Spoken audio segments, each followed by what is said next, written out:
Hi, welcome to Road to 100 series. The basic idea is to discuss a few questions of mathematics and look at the good approaches of solving in the exam. Look, in any aptitude examination, what happens is if you try to solve things faster, you'll be able to solve more questions. And the right method definitely helps you to get faster. So let's look at a few questions and see the right approach of solving questions in the aptitude examinations.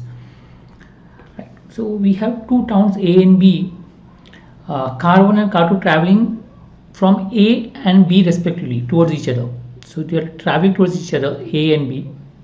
Speeds are in a ratio of 1:2. They start at 7 and 8. So 7 and 8 o'clock. After meeting C, they return to their starting position. Again, start traveling towards each other. In order to meet car 1 for the second time C, car 2 halts at C. For how long? Now, in some of the questions, in this, where the answer asked, the options are in time, hours, like options are in percentage, ratio or time. The value kilometers is not important. You can ignore kilometers completely and start it. So let me assume the speed is 1 and 2. So at 8 o'clock he has traveled a distance of 1. Okay, let's say at 8 o'clock he has traveled a distance of 1. Say 9 o'clock they meet. At 9 o'clock they meet, he travels one more distance, he travels 2 distance. That means they meet at point C. At 9 o'clock they meet, let's say he travels a distance of 1 A and this guy travels a distance of 2 because speed is in a ratio of 1:2. They meet at the center. Now they go back and come back at C. So go back. So when you go back and you come back, okay, B, the car at B or a car 2 will take 2 hours because speed is 2. To go back will take 1 hour, to come back will take 1 hour. So it will take 2 hours for car. For car 1, it will take 4 hours. Speed is 1, but it has to travel 2 and come back 2, so total 4 hours. Which means car 2 has to wait for 2 hours. You'll directly get the answer as A option. I mean, you can use the formula of time per distance and all that, etc. But it's much simpler and you can do it mentally if you just assume things and go ahead with it. That's one of the key things of going fast. I mean, specifically when options are in hours, time or percentage or ratio, you can ignore the values and assume things and go ahead with it. As I said, I assumed already 1 hour at 8 o'clock the car 1 has traveled 1. 9 o'clock they meet, so that means he's traveled 1 more and B has traveled 2 because they're not given any specific time to meet or anything as such. I've satisfied all the conditions given to me in the sum. So you take anything. If you take 2 hours to meet further, it will get the same answer. Your answers will not change. Right? So you get the answer as 2 hours. This one is shopkeepers sell sugar at cost price. This is again common normally when they give that something is mixed and you sell at cost price. So understand when you sell at cost price, okay, after mixing or after putting impurities in a particular thing, then your cost is the original thing and the profit is the faulty thing. So he used faulty weights, 25% profit. Right, that means 100 is the cost, that means 100 is the sugar he sells. He makes a profit of 20%, 25%. So that means he sells, suppose I'm assuming the price is 1 rupee per kg or 1 rupee per gram, let's say. So for 100 grams, the cost is 100 rupees. He makes a profit of 25%, that means he sells at 125. He sells at 125. Now you want to make 12% profit. So now you want to make a profit of 12. So you want to sell at 112 because the cost is 100 rupees. You want to make a profit of 12%. So 12. So you sell at 112. So discount that is there is 13 upon 125. 13 upon 125 is slightly more than 10%. You can mark the answer C option. That's the answer. So if the cost is 100, making a profit of 25, selling price is 125. Now if you want to make a profit of 12%, so 12 is a profit, yes, I sell at 112. So discount is 13.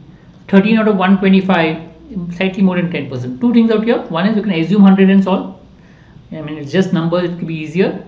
Second is approximation. 13 upon 125 you can make out is slightly more than 10, not 11.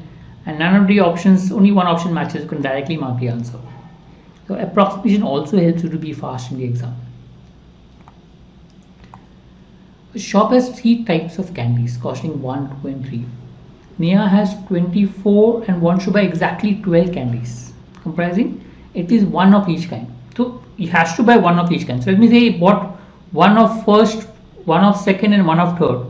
So from 12 candies, he's already bought 3 candies, so 9 candies. So 24 rupees, he spent 6 rupees on it, because if 1 on each, he spent 6 rupees, so what is left is 18 rupees. Now look at the possibilities. I mean, candy 1, candy 2 and candy 3. It is possible that he buys all 9 of the middle type, right?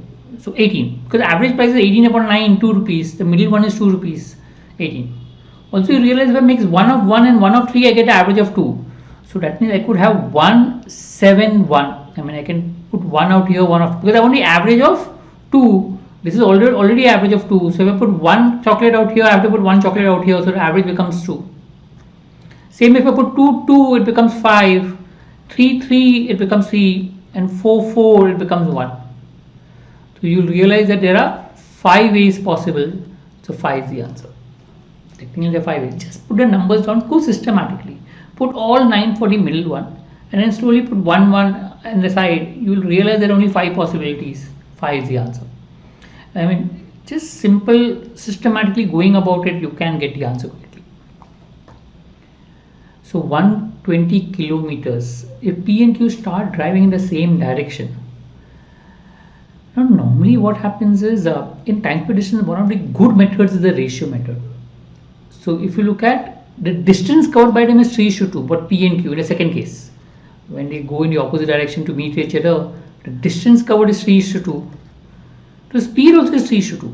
The more the distance covered, the more the speed, because when they're coming in the opposite direction, they're taking the same time. If we're taking the same time, the distance more the speed, so 3:2.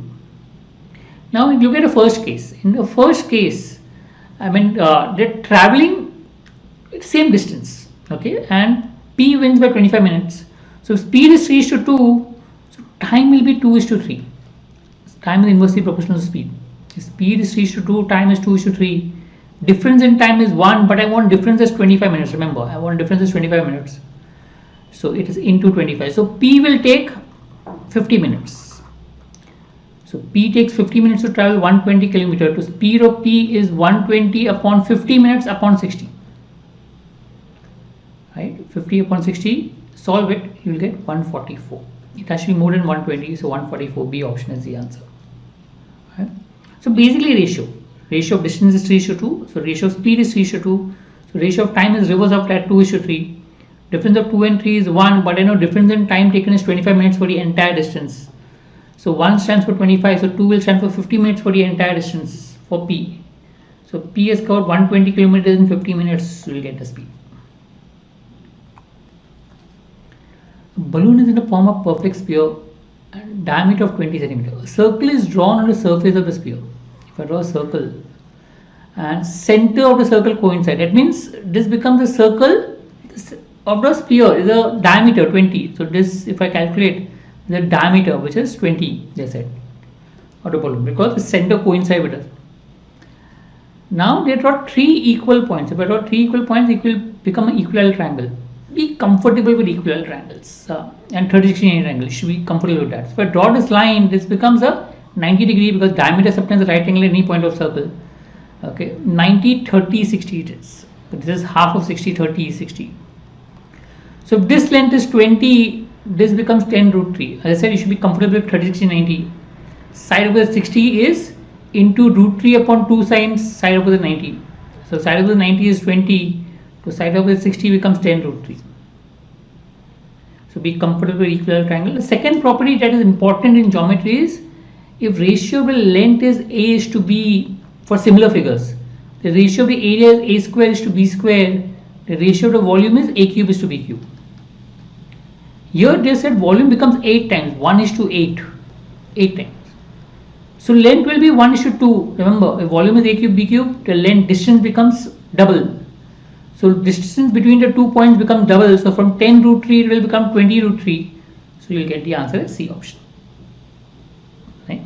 So you need to know about equilateral triangle, be comfortable with it, useful, and you know this property. Similar figures, length A is to B, area A square is to B square, volume A cube is to B cube. Right? Right. Thank you.